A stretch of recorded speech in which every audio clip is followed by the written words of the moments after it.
tal vez de otros grupos que desean, pues, reafirmar ciertos conocimientos. Espero que se encuentren bien todos de salud. Voy a compartir el primer archivo para poder iniciar la clase. Voy a dar una pequeña resumen de lo que hemos visto con anterioridad. Y luego entraré al llamado tema de equilibrio químico.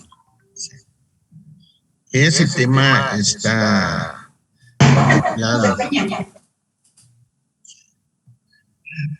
en el programa. Sí.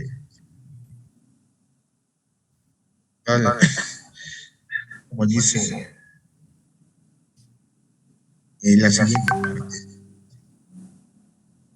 en donde de esos últimos temas de la unidad 3, que se llama termodinámica, de esos últimos temas, que son 10 incisos, 8 incisos, en varios de ellos, en 7 de ellos, se menciona la palabra equilibrio. Se menciona en términos de equilibrio químico, sí. Pero hay un equilibrio más que el equilibrio químico, o sea, superior, sí. Es como se habla, digamos, de el cuerpo físico en sí de una persona, que es una maravilla. Pero hay algo muy superior al cuerpo físico, que es un cuerpo más bien espiritual, ¿sí? Donde se dice que radican todos los principios y las buenas acciones de las personas. De ahí nace. Por eso lo espiritual, que es invisible, es más importante que incluso lo material o lo visible. Así aquí, aunque hablamos de la palabra equilibrio químico, hay algo más superior en términos de complejidad y de importancia, que no se puede disociar de la materia, pero que es tan importante como la propia materia, pues, que al final la vida que nosotros vivimos o que estudiamos en los distintos animales que son nuestros objetos de investigación, la vida viene a ser una interacción entre la materia y ese algo superior, que es más que material. Y aunque muchos lo reducen a una cuestión simplemente material, otros dicen no, la vida es mucho más que lo material. Como consecuencia de ello se han desarrollado, aparte de las disciplinas físicas y químicas, se han desarrollado las disciplinas biológicas.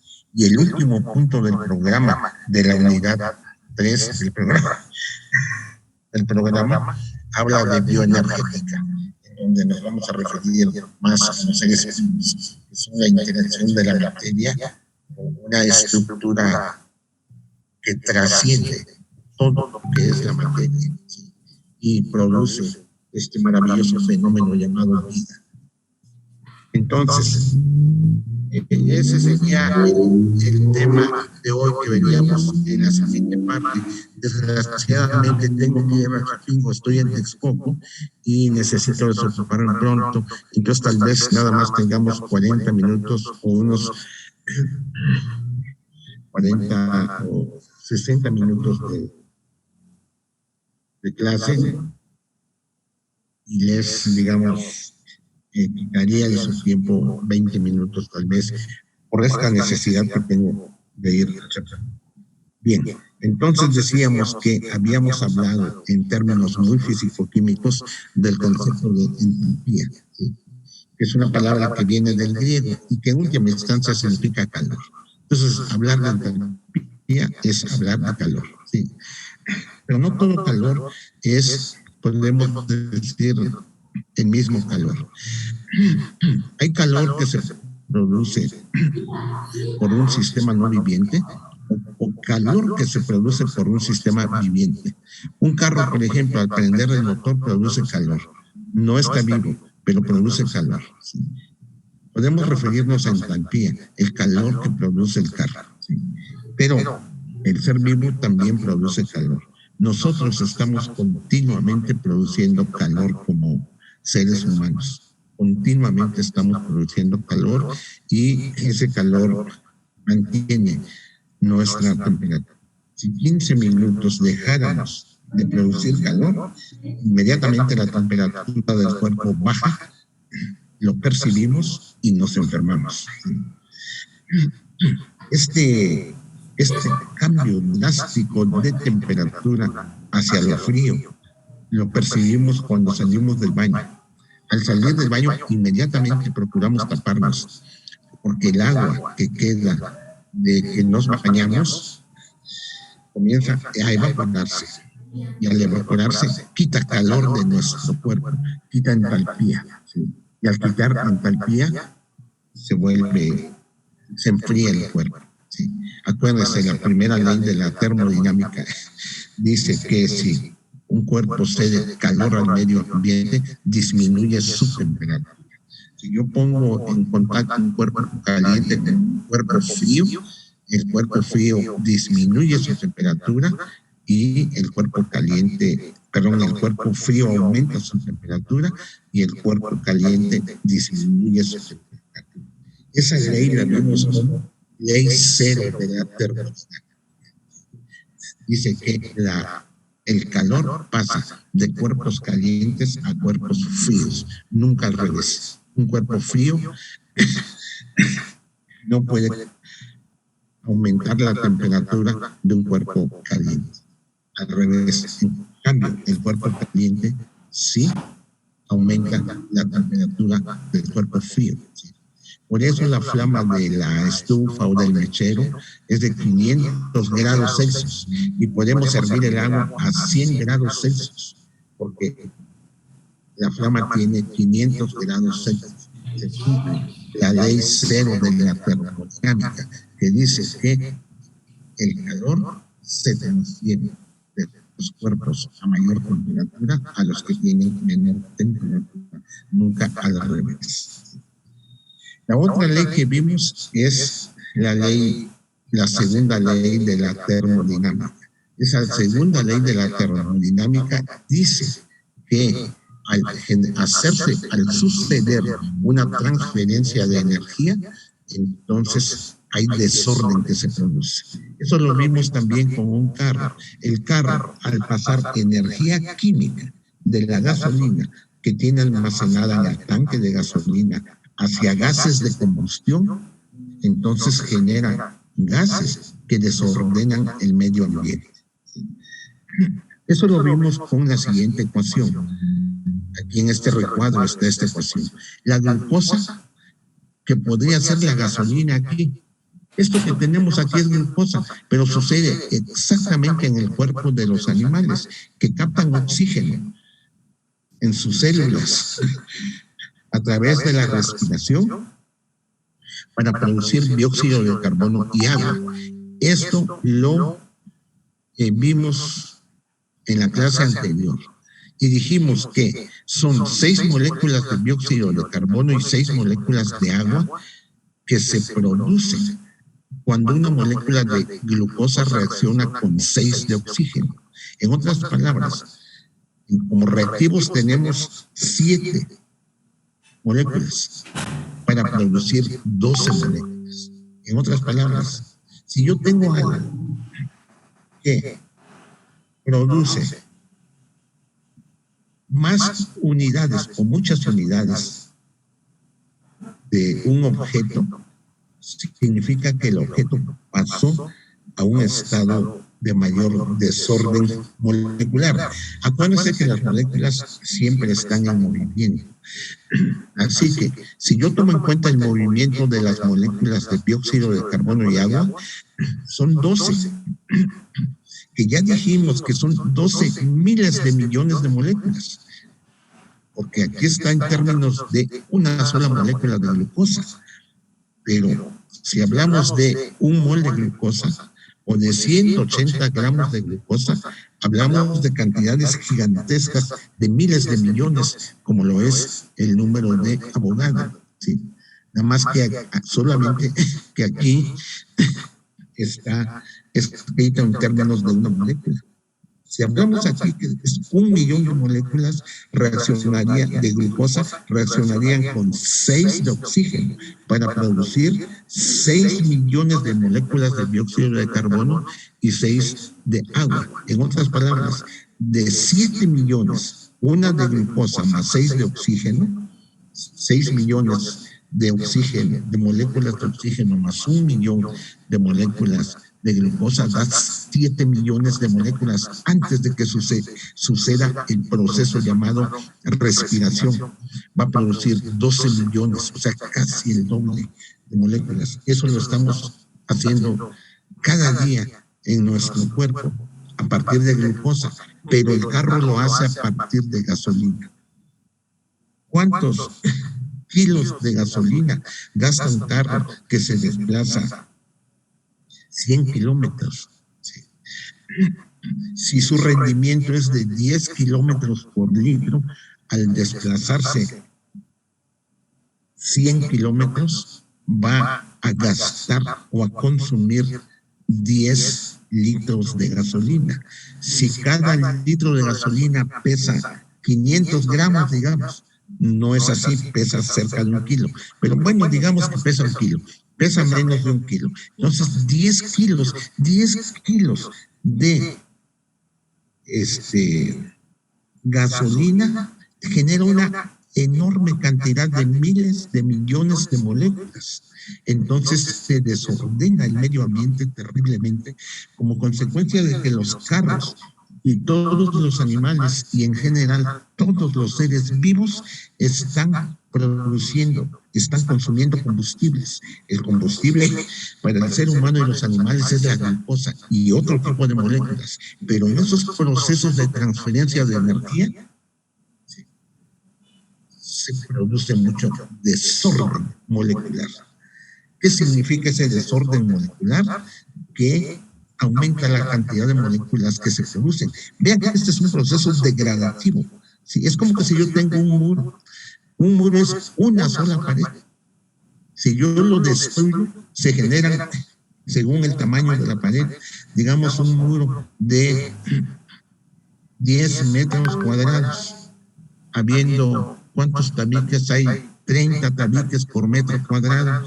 Entonces, al yo destruir el muro, genero 300 tabiques. 300 tabiques, o sea, genera un desorden como consecuencia de destruir. El proceso de vivir es un proceso destructivo del medio ambiente, entonces genera desorden.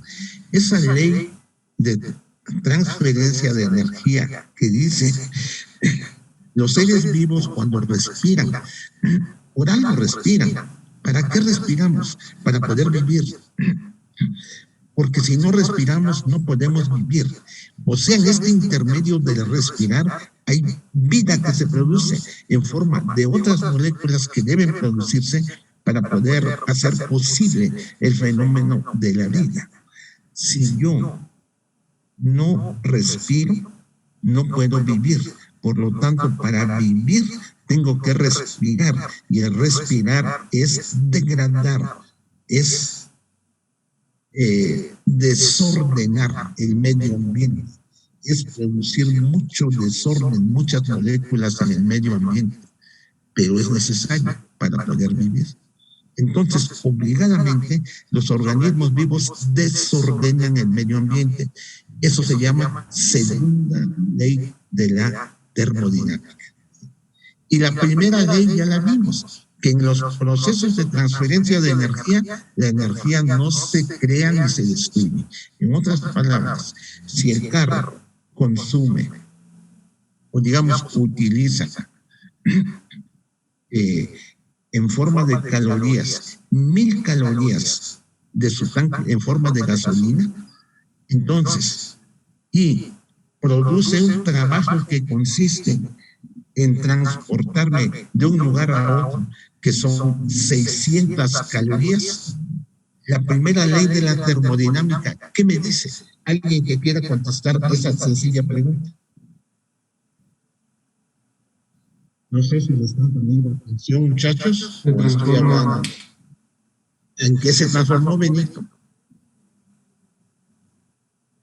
¿En qué se transformó esa energía del carro? Movimiento. Por eso el movimiento fueron 600 calorías. O sea, fue un trabajo que me transportó algo el carro, y son 600 calorías que el carro hizo de trabajo útil al ser humano, que es transportar. Pero consumió 1000 calorías. ¿Dónde están las otras 400, Benito? Usted mismo que contestó, y me permite anotar.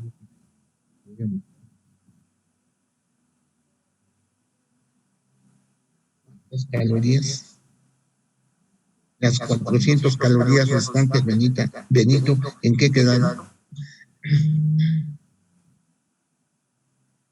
Quedaron transformadas ¿a qué? ¿En qué? En calor, Benito Méndez. Benito Méndez se transformaron en calor. Pero en ese proceso de transferencia de energía, vean qué pasó con la energía química de la gasolina, se transformó en calor y en trabajo. ¿Sí? En ese proceso, podemos decir que hizo 600 calorías como trabajo útil, que consistió en transportarme a mí. Pero en este proceso no podemos decir que haya más de 1000 calorías, porque había 1000 calorías en la gasolina y no se creó ni se destruyó energía. En otras palabras, Benito Méndez, ¿cómo dice la primera ley de la termodinámica? Que la energía ¿qué? Se crea. No se crea, tampoco se destruye. Solo se transforma. En este caso, la energía de la gasolina se transformó en calor y en trabajo de transporte y en calor. Eso dice la primera ley, sí. Pero la segunda ley dice, carros, vehículos automotores no pueden hacer esa transferencia al 100%. En este ejemplo que puse, ¿cuánto fue la energía útil para el ser humano? ¿Cuánto es 600 de 1000? Es 60%. 60%. Noemí, muchas gracias, Noemí. 60%. ¿Qué significa que sea 60%? Es el carro súper eficiente. ¿Saben qué les digo? Los carros andan del 5% de eficiencia. Y en ese proceso, en otras palabras, si yo tengo un carro que gasta 1000, estoy poniendo ejemplos como que no son tan reales, porque realmente si multiplicamos 100 por la cantidad de kilocalorías que tiene cada kilo, sí, que es del orden de 8000 kilocalorías, un kilo de gasolina, nos vamos, y si el carro recorre 100 metros, entonces es mucho más. Pero es un ejemplo sencillo para decirles a ustedes que la transferencia de energía no es ni siquiera al 5%. En otras palabras, de la gasolina que un carro utiliza, solamente, o sea, la quema toda, produce gases de combustión muy contaminantes del medio ambiente, que desordenan el medio ambiente, pero solo el 5% lo utiliza para transportar al ser humano. Entonces son muy ineficientes. El propio ser humano, al consumir alimentos, utiliza de la energía que hay en los alimentos el 30 o el 40%, a veces el 50%, todos los seres vivos. En otras palabras, los seres vivos son más eficientes que las máquinas creadas por los seres humanos. Por ejemplo, arar una hectárea de cultivo con un arado de caballo, ¿sí? Contamino menos el medio ambiente, uso menos energía que ararlo con tractor. Entonces la pregunta es, ¿por qué entonces utilizamos tractores, que son máquinas de combustión interna? ¿Alguien que quiera contestar? Que facilita el trabajo. José Benito. Porque es más rápido el trabajo, pero es más contaminante el trabajo, sí, sí queda claro. De ahí que muchas personas que no pueden comprar tractores, entonces usan para autoconsumo bestias del carro para poder arar, hacer el arado, que es la penetración del terreno con arados, o bien la rastra, que es con los discos romper los terrones, ¿sí? Y las distintas herramientas que se estudian aquí en Chapingo para la preparación de los terrenos de cultivo.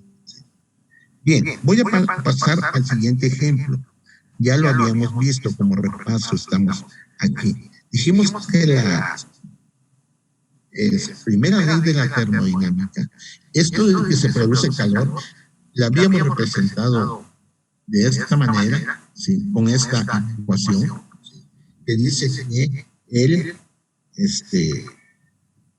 cambio de la energía interna, ¿sí? La energía interna que tiene el sistema, ¿sí? Es igual al calor producido o entalpía más el producto PV.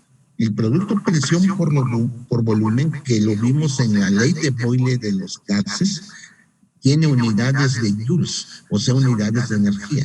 Porque si estas unidades que estoy señalando con el cursor son presión, por el volumen en metros cúbicos, me da un resultado en newtons por metro, que es distancia. Y esta distancia, por la segunda ley de la termodinámica, es trabajo. Y calculamos, recuerdo en una clase, el trabajo que hacía un caballo que se transportaba 100 metros con un jinete. Creo que alguno de ustedes se anotó como jinete y dijimos que el jinete pesaba 70 kilos más el peso del caballo, entonces calculamos la cantidad de trabajo que hizo ese caballo. ¿Qué es lo que hace el caballo? Al levantar su cuerpo, los 500 kilos que pesa el caballo, 400 kilos que pesa el caballo, más los 70 kilos del jinete, ahí el caballo lo sostiene haciendo una fuerza contra la fuerza de gravedad. Y calculamos, multiplicando por la aceleración de la gravedad, la fuerza que recibía el caballo. Pero no es lo mismo que el caballo esté parado a que el caballo vaya caminando. Perdón. Entonces, al caminar, el caballo hace un trabajo, y ese trabajo lo expresamos en joules. Y después, con el equivalente mecánico del calor, dijimos que un joule es igual a 4.18 calorías. Entonces, de esa manera, vimos que el trabajo se expresa en términos de joules o de calorías. Y aquí tenemos un animal en este esquema que hice aquí, sí, este animal en donde tiene aquí 20,000 calorías disponibles para hacer este trabajo que es presión por volumen, que se llama ese trabajo se llama trabajo de expansión. En otras palabras, los gases que producen los organismos vivos no están estáticos, sino que ocupan un volumen. Ese volumen que ocupa es porque tiene energía cinética de movimiento. Y esa energía cinética de movimiento es un trabajo de expansión. Y aquí, esto es lo que produce este animal. Se calcula multiplicando la presión a la cual están los gases por el volumen de los gases que produce. Sí. Más además el animal produce calor. Y eso está expresado en esta expresión que estoy seleccionando aquí, ¿sí? Que dice el cambio de energía interna del animal es igual al calor que produce más el trabajo de expansión. Dice acá. Esta es una ecuación que usan mucho los físico-químicos. Se ve fuertemente en universidades de química o de física. Nosotros en zootecnia más bien vemos animales y en lugar de hablar de entalpía, hablamos de calor. Por ejemplo, los términos que normalmente usamos en animales son estos que mencionamos aquí. Este término que está aquí con negritas, que se llama calor de combustión, es el calor que producen los compuestos cuando se queman. Se llama calor de combustión. La energía metabolizable es la energía que calculamos para el metabolismo de los animales. La energía digestible es la energía que el animal aprovecha de digerir alimentos. Esta es la energía que el animal usa para metabolizar. Esta es la energía que el animal usa para digerir. Esta es la energía que el animal usa para producir leche. Esta es la energía que el animal usa para depositarle al producto de la gestación al feto. ¿Sí? Energía. ¿Sí? Y este es el incremento calórico, es el calor que el animal produce cuando consume alimentos. Todos estos términos los usamos aquí. Contrariamente, los ingenieros usan energía, principalmente trabajo de expansión, etcétera. Pero al final es el mismo lenguaje. ¿Sí? Aprendemos en la escuela aquel lenguaje técnico sea común y aprendemos o conocemos el lenguaje de los ingenieros civiles y de los ingenieros químicos y de los ingenieros electricistas, de los ingenieros mecánicos. Lo aprendemos para que cuando seamos profesionistas, ustedes van a ser profesionistas pronto, puedan entender el lenguaje de todos y combinar conocimientos y hacer que mejore la productividad o el conocimiento de este país. Vean ustedes, lo de verde en este esquema es el propio cuerpo del animal, ¿sí? Y aquí, en este sistema, ¿sí? Esto de verde lo voy a poner de blanco. ¿Sí? Y le voy a quitar el borde. Y le voy a quitar 5000 y lo pongo de color blanco. Y si este es el cuerpo del animal, vemos que el animal no creció. O sea, tiene el mismo tamaño. Sin embargo, el animal sí produjo gases, trabajo de expansión y también produjo calor. Menciónenme un ejemplo, los que quieran participar, de animales que no crecen y sin embargo producen gases, trabajo de expansión y también producen calor. Decíamos en la clase anterior que un adulto, por ejemplo, que ya no está creciendo, pues ciertamente no está creciendo, pero está produciendo gases de la respiración, digamos, y también está continuamente produciendo calor. Yo que soy un adulto mayor, estoy produciendo calor en este mismo momento. De lo contrario, me hubiera enfriado y me sentiría ya mal. ¿Sí? Y también estoy produciendo gases de respiración. ¿Sí? Porque estoy continuamente respirando y ustedes también. Entonces, eso es un animal que no crece. Y decíamos,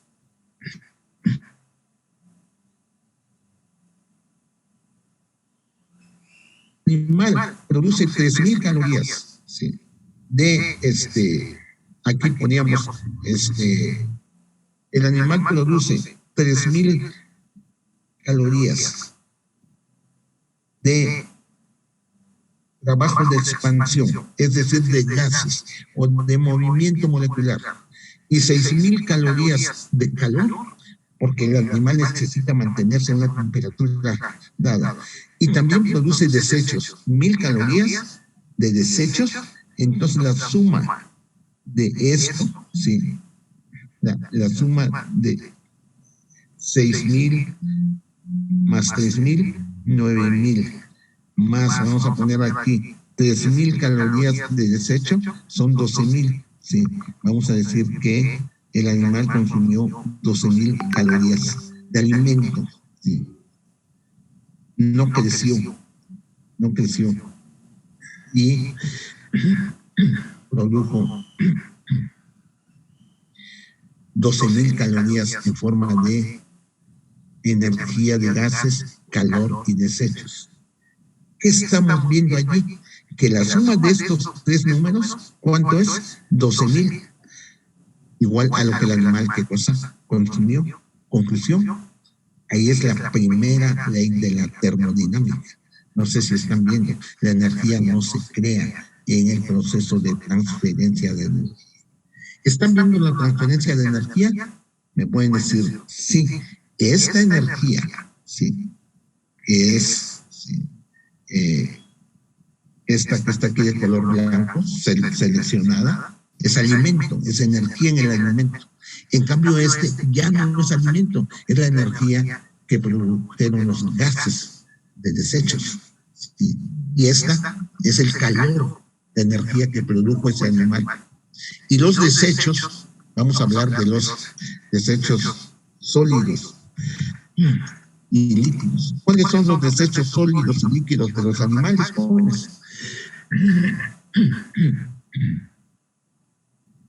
¿Cuáles son los desechos sólidos? La orina y las heces, sí. Desechos sólidos, y aquí no puse, y líquidos. Creo que sí, nada más que está aquí. Pero más pequeño esto, para que ustedes lo puedan ver. Entonces, sería 12, 14. Ahí, y líquidos, sí, ahí se ve. 12, 14, 16. Sí. Entonces, estos desechos son, como dijo su compañero, la orina y las heces. Sí. Entonces, desechos sólidos.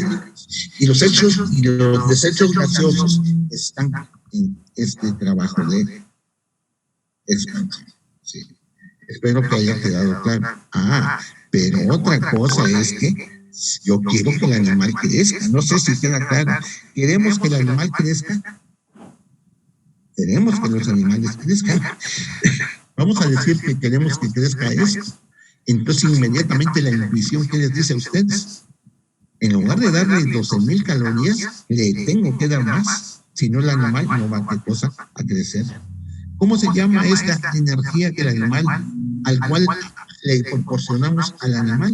Esta sería una energía de mantenimiento, mientras esta energía que está aquí seleccionada sería una energía de crecimiento. No sé si queda claro.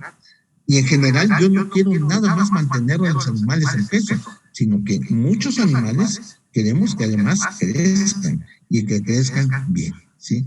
Entonces vamos a decir que ya no le damos 12.000, sino que le damos 20.000, que era el número que tenía aquí calorías. Y vamos a decir que en los desechos líquidos ahora son 4.000, ¿sí? Y el calor que produjo son 8.000, ¿sí? Y el desorden molecular o el trabajo de expansión aumentó también porque el animal consumió más alimento. Pregunta, de estas 20.000 calorías, ¿cuántos se fueron en trabajo de desorden molecular o trabajo de expansión? ¿Cuántos se fueron en calor y cuántos se fueron en desechos líquidos y sólidos? ¿Cuánto es esto? La suma de esto, 12 más 14 es 16. Entonces, ¿cuánto se fue para crecimiento de peso? ¿Cuánto es ese? Otros 4,000. Otros 4,000. ¿Quién contestó? A ver, ¿quién contestó? Lozano Rosales Josh. Lozano, Josh. 4,000. Ahora dígame, Josh. Lozano, Josh. Dígame, Josh. ¿Cuánto es la eficiencia de utilización del alimento de este animal? ¿Qué es lo que hago? Dígame aquí, ¿qué hago para calcular la eficiencia de utilización del alimento de este animal? Sería una operación para obtener cuánto vale 4,000 en porcentaje con respecto a 20,000. Perfecto, 4,000 por 100, diagonal 20,000. 20. ¿Y cuánto me da? 20%. Sí.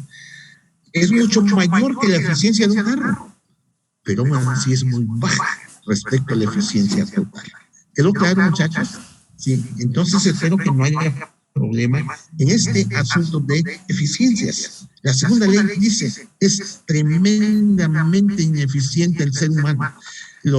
¿Cuántos somos de habitantes en el mundo? Los 7,000 millones de habitantes del mundo estamos continuamente consumiendo alimentos. Además es un derecho el alimento. Servicio debiera ser un derecho.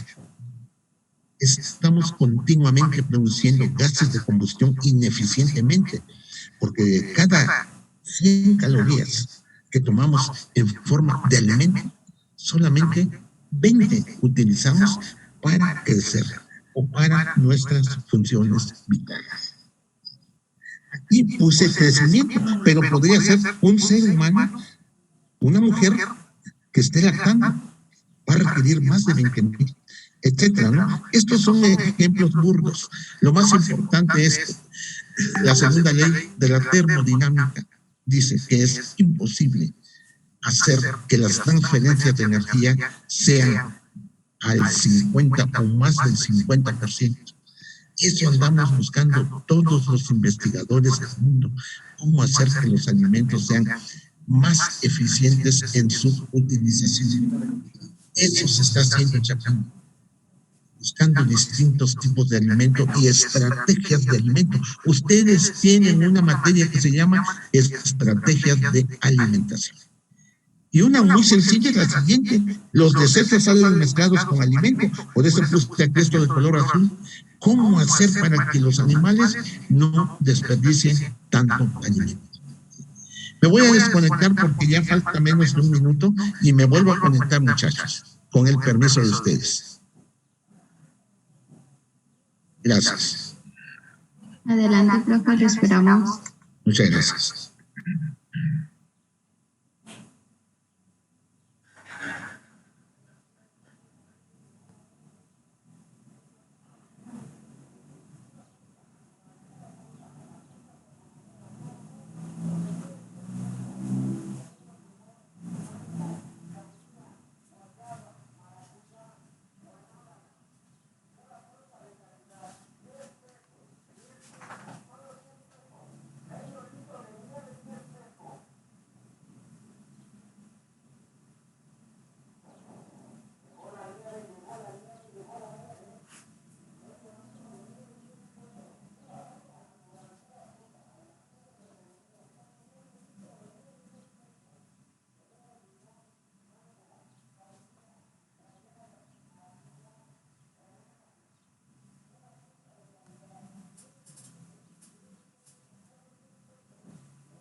Bien, muchachos, bueno, falta un minuto porque la cité a la una, nada más que me conecté antes. Les voy a pasar ese pequeño video que tiene que ver con equilibrio.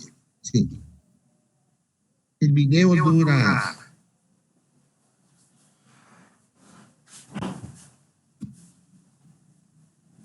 10 minutos. Sí. Y lo voy a detener un poquito, tal vez dure 15 minutos. Inmediatamente me voy a desconectar, muchachos, porque como les decía, tengo que ir a Chapingo, por favor. Bien, procedo entonces a pasar el video. Sin problema. Pongan atención y muchas gracias por su venir.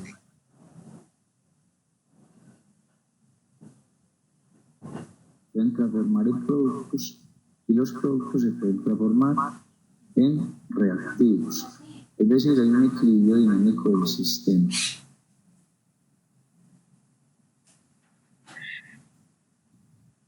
Ese equilibrio dinámico lo podemos representar mediante una ecuación química. Lo dinámico del equilibrio significa que en esta reacción química, en donde el hidrógeno reacciona con yodo para producir dos átomos o dos moléculas de ácido iodídrico, se representa con una constante de equilibrio. Pero la reacción puede suceder en un sentido, o sea, hacia la formación de ácido iodídrico, o el ácido iodídrico en el mismo tubo de reacción se puede estar transformando en yodo y en hidrógeno otra vez. Eso sucede con todas las reacciones químicas. Pueden tener dos sentidos. Donde se presenta una doble flecha, es decir, los reactivos, por ejemplo, el hidrógeno y el yodo se pueden transformar en ácido hidrógeno y este a su vez se puede transformar en los reactivos, o sea, en hidrógeno y yodo. Y también tenemos la expresión de la constante de equilibrio. ¿Qué significa un equilibrio dinámico? Que a medida que pasa el tiempo, los reactivos van disminuyendo su concentración, el producto ácido hidrógeno va aumentando la concentración. A medida que pasa el tiempo, si las concentraciones son constantes, podemos entonces definir que se ha alcanzado el equilibrio químico. Lo podemos representar gráficamente de la siguiente manera. Si en el eje X graficamos el tiempo y en el eje de las concentraciones, podemos observar que la concentración de los reactivos, la línea verde y azul, va disminuyendo a medida que pasa el tiempo. Y el producto, el ácido iodídrico, aumenta su concentración a medida que pasa el tiempo. Después de que pasa en la línea punteada, las concentraciones son constantes, es decir, se ha alcanzado el equilibrio químico. Y las concentraciones no varían a pasar el tiempo. Aquí, por ejemplo, tenemos una reacción química con equilibrio donde va cambiando los colores dependiendo de los reactivos o los productos. Ahora, podemos interpretar y cuantificar los equilibrios químicos mediante la constante de equilibrio. En este momento tenemos la constante de equilibrio que atiende las concentraciones. Estas concentraciones son molares, es decir, mol sobre litro de los reactivos o los productos.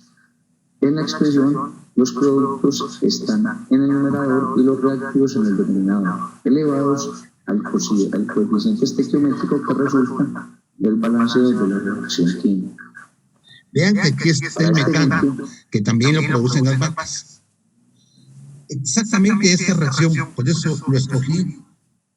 Este es monóxido de carbono, que está siendo hidrogenado con hidrógeno para producir metano. No, en las vacas lo que pasa es que toman el hidrógeno que se produce en el rumen y lo reaccionan con dióxido de carbono, que también es abundante en las vacas, y producen metano. Esos microorganismos se llaman metanogénicos. Y puede suceder al revés también, esa reacción. Pero está más orientada hacia la formación de metano, esa reacción en el rumen. Tenemos dos constantes de equilibrio, la Kc que depende de las concentraciones y la Kp que depende de las presiones del sistema. Como podemos observar, el metano y el agua, que son los productos, van en el numerador, mientras el monóxido de carbono y el hidrógeno, que son los reactivos, van en el denominador. Como el hidrógeno tiene un 3 del balanceo, entonces estas concentraciones o presiones estarán elevados a la 3. El resto, elevado a la 1, pues su coeficiente estequiométrico es 1. Ahora, ¿qué significa ese valor numérico de la constante de equilibrio? Si la constante de equilibrio es muy grande, indica que favorece los productos, es decir, las concentraciones de productos son altas y las de reactivos son bajas, como nos muestra la primera gráfica a la izquierda. Si la constante de equilibrio es igual a 1, las concentraciones van a estar muy parecidas entre reactivos y productos, y si la constante es menor que 1, favorecerá a los reactivos, como podemos ver en la gráfica de la derecha. Ahora, hay formas de cambiar el equilibrio químico. Entonces tenemos que hablar del principio del excedente. Si aplicamos un factor o una concentración en los reactivos o productos, se va a encontrar un nuevo equilibrio químico, que dependerá si aumentamos o disminuimos concentración, presión o temperatura. En algunos casos podemos acelerar el proceso adicionando sustancias como los catalizadores. Los catalizadores no cambian el equilibrio químico, solo lo aceleran. Entonces, estos son los principales factores que afectan el equilibrio químico. En el siguiente simulado tenemos los reactivos identificados con las esferas rojas, los productos identificados con las esferas verdes. Vamos a mirar qué pasa con las diferentes constantes de equilibrio. Vamos a activar la primera constante. Como podemos observar, el producto va apareciendo en el transcurso del tiempo y el reactivo se va consumiendo. Después de un tiempo, observamos que las concentraciones de los reactivos y los productos va apareciendo. Otra vez, allí no hay prácticamente más que reactivos. Y vean ustedes cómo van apareciendo las bolitas azules, que son los productos. Esferas rojas, los productos identificados con las esferas verdes. Vamos a mirar qué pasa con las diferentes constantes de equilibrio. Vamos a activar la primera constante. Van apareciendo bolitas azules, que son los productos. El producto va apareciendo en el transcurso del tiempo y el reactivo se va consumiendo. Después de un tiempo, observamos que las concentraciones de los reactivos y los productos tienen una concentración media. Por ende, la constante de equilibrio tiene que estar por el lado de un valor de 1. O sea, es 1 aquí, porque el cociente de 0.5 entre 0.5 es 1. O sea, aquí se encuentran reactivos y productos en la misma concentración en el equilibrio químico. El equilibrio químico no se ve aquí, significa que las bolitas rojas se están transformando en azules y las azules en rojo, pero a la misma velocidad, tal que las concentraciones no cambian. Eso significa equilibrio dinámico. Ahora miremos qué pasa con la constante 2. La constante 2 nos va a dar un sistema en equilibrio donde los reactivos tienen un bajo consumo y el producto una baja concentración. Esto nos indica que la constante es muy pequeña, mucho menor que la unidad, o sea, una constante baja. Ahora vamos a mirar qué pasa con la constante 3. Con la constante 3 podemos observar que la concentración del reactivo bajó prominentemente y la del producto subió mucho en su concentración. Esto nos indica que la constante 3 es una constante de equilibrio mucho mayor que 1, es decir, una constante alta. Vean ustedes, la línea roja ¿Qué es el reactivo? Es el alimento en el caso de la producción pecuaria. Y la línea azul, como lo puse en el esquema, es el producto pecuario. ¿Qué queremos en la producción pecuaria? Sí. Que disminuya el alimento y que aumente bastante el producto pecuario. O sea que la constante sea del tipo 3, mucho mayor que 1. Bueno, aquí podemos observar la reacción de equilibrio químico. A y B serán los reactivos, C y D serán los productos. Aquí tenemos las condiciones o las concentraciones iniciales. Miramos que A y B tienen unas concentraciones altas y unas concentraciones iniciales. A y B puede ser concentrado y forraje. Si la constante de equilibrio es baja, menor que 1, vamos a favorecer los reactivos. O sea, después de la reacción química, cuando estamos en el equilibrio, miramos que los reactivos todavía siguen con altas concentraciones y los productos con las concentraciones más bajas. A medida que vamos aumentando la constante de equilibrio, entonces vamos a mirar que los reactivos tienen un más alto consumo y los productos van aumentando su concentración. Cuando ya pasamos con una constante de equilibrio mayor que 1, vamos a mirar que ya favorece los productos. A medida que se vuelven más grandes, los productos van aumentando, o sea, C y D, aquí identificados con los colores verde y amarillo, y los reactivos identificados con el azul y el rojo van disminuyendo. Vamos a aumentar un poco más la constante de equilibrio a un valor de 5 y vamos a observar que los productos crecen y los reactivos decrecen. Y un valor límite acá en el simulador de 10, vamos a mirar que las concentraciones en el equilibrio de los reactivos disminuyeron y aumentaron muchísimo más las concentraciones de los productos.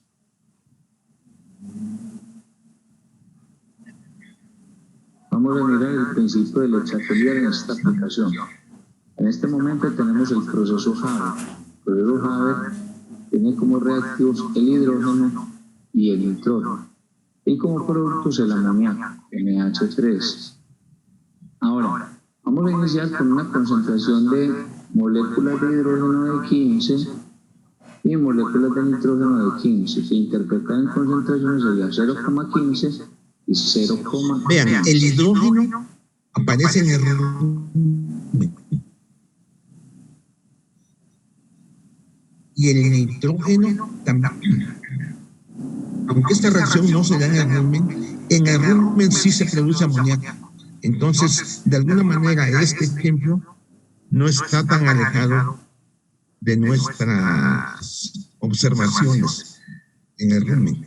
O sea, hay amoníaco, estas moléculas verdes en el rumen, y también se produce hidrógeno, que como ya vimos en la primera reacción, reacciona con CO2 y forman metano en el rumen. Continuamos. Bueno, vamos a iniciar la reacción química y vamos a mirar qué pasa. Como podemos observar, las concentraciones de los reactivos van disminuyendo de nitrógeno y de hidrógeno y la concentración de producto va aumentando. Acá, por ejemplo, en este momento ya tenemos un equilibrio, pues las concentraciones permanecen constantes. Aquí tenemos las concentraciones de hidrógeno, nitrógeno y amoníaco. Según el principio de Le Chatelier, si alteramos una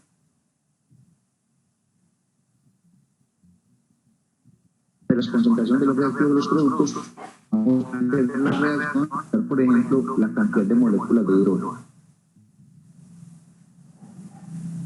Entonces hay una pequeña alteración y después vamos a tener un nuevo equilibrio. Vamos a mirar qué pasa si aumentamos el nivel o el número de moléculas de amoníaco.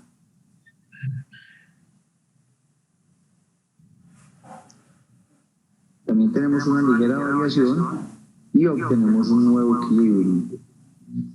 Como esta es una reacción exotérmica, quiere decir que la energía aparece en los productos de la reacción, es decir, que la reacción C de calor en medio Si aumentamos o disminuimos su temperatura, vamos a ver afectado el equilibrio térmico. Si aumentamos la temperatura, vamos a observar que hay un aumento en la concentración de los reactivos, es decir, la reacción se devuelve, y una disminución en la producción del amoníaco. Vean que el amoníaco disminuyó como consecuencia de que aumentó la temperatura. Si el amoníaco fuera el producto pecuario importante, entonces no debo aumentarle la temperatura a los animales porque dejan de producir. Por eso es importante este ejemplo, me pareció a mí. Ahora, si queremos aumentar la producción de NH3, entonces debemos refrigerar el sistema. Aquellos están refrigerando el sistema. Si disminuimos la temperatura, vamos a observar que la concentración de amoníaco va aumentando mientras que la de los reactivos va disminuyendo y se obtiene un bastantes bolitas verdes como consecuencia de que aumentó o disminuyó la temperatura. Pero no queremos criar a los animales también, pero al menos que no tengan tanto calor, porque es tanta temperatura, porque producen calor. Y si le metemos más calor al animal, el animal deja de producir. Entonces, para terminar, si alteramos la concentración de los reactivos o productos, si alteramos la temperatura o el volumen del sistema, vamos a obtener un nuevo equilibrio dependiendo de las necesidades. Bien. Espero, jóvenes, que les haya sido interesante ese video. Desgraciadamente me tengo que ir porque debo estar a la 1:30 en Chapultepec. Pero ese video habló en general del equilibrio químico. ¿Y qué tenemos de ese equilibrio químico? Tenemos el animal y el alimento. A y B que decía en esa versión, produciendo desechos y productos pecuarios. 6D que ponía en la reacción. ¿Qué es lo que queremos? Que todo el alimento se transforme en producto pecuario. ¿Sí? Y no que el animal coma poco, produciría poco. ¿Sí? No, queremos que coma todo para que produzca mucho. Eso es lo más importante. Ustedes como zootecnistas, en este proceso, que incluso el animal va a estar transformando energía química del alimento en energía química del producto pecuario. Sí. Más además va a producir calor, no con tanta eficiencia como queramos, porque la segunda ley de la termodinámica impide que la eficiencia sea al 100%, pero al menos que no sea una eficiencia tan baja. Y ese es el objetivo de ustedes, probar combinaciones de alimento para que los animales produzcan bien. ¿Cuántos litros de leche produce una vaca? 20 litros, digamos. Pero hay vacas que pueden producir 30 litros. Claro, hay que darle más alimento, de lo contrario. Violo el principio de conservación de la energía. ¿Sí? Pero al menos quiero que del alimento que le dé a la vaca, que es lo más caro de la producción pecuaria, se transforme en producto pecuario, en energía de producto pecuario, con el máximo de eficiencia. ¿Sí? Vamos a pasarles otra vez ese video. Van ustedes, les voy a pasar la liga para que lo vean, lo estudien. Me parece que es bueno. Es un video de la universidad, ahorita les digo de qué universidad es. Déjenme ver. Tengo aquí de qué universidad es, pero es de una universidad latinoamericana de seguro. Luego, viene.